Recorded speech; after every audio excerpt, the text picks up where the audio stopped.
Bienvenue, bonsoir à tous. C'est la fin des congés pour le gouvernement ivoirien. Du Conseil des ministres tenu aujourd'hui mercredi, il ressort d'importantes décisions, entre autres l'adoption d'une ordonnance portant légalisation du régime fiscal et douanier de la convention de concession de la ligne 1 du métro d'Abidjan. Nous écoutons le porte-parole du gouvernement. Le Conseil a adopté, au titre du ministère du Budget, du portefeuille de l'État et en liaison avec le ministère de l'Économie et des Finances, une ordonnance portant légalisation du régime fiscal et douanier de la convention de concession de la ligne 1 du métro d'Abidjan, ainsi que sa loi de ratification.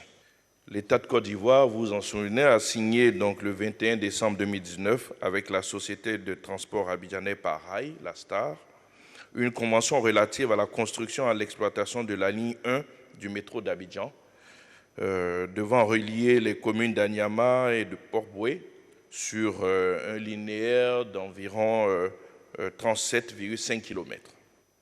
La présente ordonnance vise donc à faciliter la réalisation du projet qui permettra, outre le développement et la modernisation de l'infrastructure des transports à Abidjan, la création de 2000 emplois directs et de 3000 emplois indirects pendant la phase de construction et la création de 1000 emplois en phase d'exploitation. Les concours de l'Institut national de formation des agents de santé INFAS ont démarré ce matin par les épreuves de techniciens supérieurs de santé. Pour cette session 2021, il y a au total 15 filières et les compositions vont s'étendre jusqu'au 19 septembre prochain. Le ministre de la Santé, de l'Hygiène publique et de la couverture maladie universelle a procédé au lancement officiel des compositions. Au Maroc, 18 millions d'électeurs appelés aux urnes pour élire 395 députés et plus de 600 conseillers régionaux.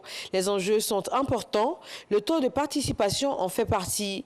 Il s'agit aussi de déterminer l'avenir du parti au pouvoir, le Parti islamiste Justice et Développement, qui dirige le pays depuis une décennie. Il vise maintenant un troisième mandat consécutif après son succès historique en 2011 et sa réélection en 2016. Depuis ce matin, 20 accusés, dont 14 comparaissent devant la cour d'assises de Paris, 14 détenus, une cour spécialement composée pour juger les responsables des attaques terroristes d'il y a 6 ans. Ces attentats du 13 novembre 2015 sont les pires attaques djihadistes commises sur le sol français, 130 morts, des centaines de blessés à Paris et à Saint-Denis. Sur le dossier afghan, l'Union européenne a réagi après la formation du gouvernement par les talibans.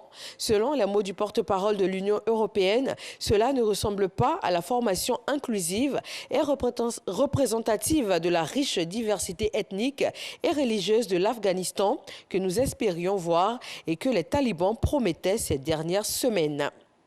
Merci de toujours suivre RTI 1. Retrouvez tout à l'heure l'information régionale et le journal à 20 h.